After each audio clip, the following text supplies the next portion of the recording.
तो मैं आपको ये कहूँगा कि प्रातः काल जिनको नसों की प्रॉब्लम है, कमजोरी है और जिनकी संपूर्ण शरीर में नस कम हो गई हैं समझो, उसके साथ साथ उनको विटामिन्स की बेहद कमी है, जिससे उनका चेहरा जा रहा है, झुर्रियाँ आ रही हैं, बाल झड़ रहे हैं, बाल सफ़ेद हो रहे हैं फटाफट, पैर दुख रहे हैं, हाथ दुख रहे हैं, पीठ दुखती है काम करने में, थकान है, उठा नहीं जाता, चला नहीं जाता, दौड़ा नहीं जाता, ऐसी स्थिति 10 साल से 15-20 साल 60 साल तक के किसी व्यक्ति को है। सब लोग इससे अपने आप को इम्यूनिटी से भर सकते हैं, सामर्थ्य से भर सकते हैं, नसों की और विटामिन्स की पूरी तरह से आप निजात निरोगी कर सकते हैं। आइए अब देर न करते हुए मैं आपको फार्मूला से जोड़ता हूँ। क्या करना है आपको, मैं आपको ये कहूँगा कि प्रातः काल जब आप उठते हैं उस समय जब आप वो पानी पीने की जो विधि है, आपके पेट साफ करने के पहले की विधि जो है, उसमें मैं आज आपको एक चीज़ जोड़ के दे रहा हूँ। जिनको नसों की कमी है, विटामिन की कमी है, के लिए दे रहा हूं।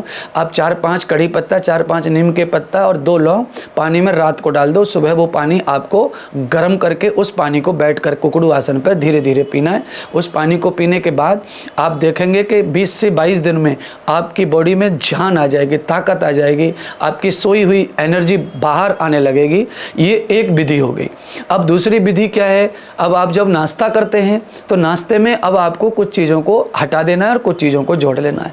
तो नाश्ते में हर हाल में आपको चाहिए कि आप सुबह के नाश्ते में किसी भी प्रकार का कोई खाने का मीठा तेल 1 चम्मच या लौनी या फिर आप घी, इसका सेवन नाश्ते में अवश्य करें। अब उस सेवन में क्या करें, जब कोई दूध का पदार्थ आपके साथ जुड़ा हुआ है तो उसमें आप दही छाछ ये मत जोड़िए। अगर आप दही छाछ जुड़ा हुआ है तो आप दूध का आइटम जैसे रबड़ी, खीर, रसमलाई, दूध ये मत जोड़िए। एक कोई भी आइटम इसमें लेना है। दही छाछ अगर आपको खाना है तो उसके साथ में प्रयास ये करो कि ठंडी रोटी, ठंडा पराठा ही आप उसके साथ यूज करें।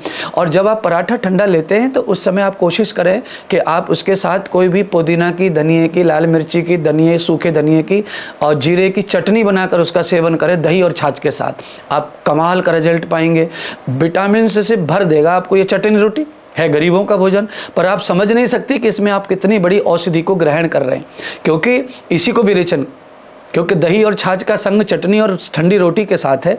आप जब ये लेते हैं तो आपको पूरा फुल 100% आहार प्राप्त हो जाता है। काजू, बादाम, मनुक्का, अगर आपको ये सब सेवन करना है तो दही और छाछ का सेवन नहीं करना है।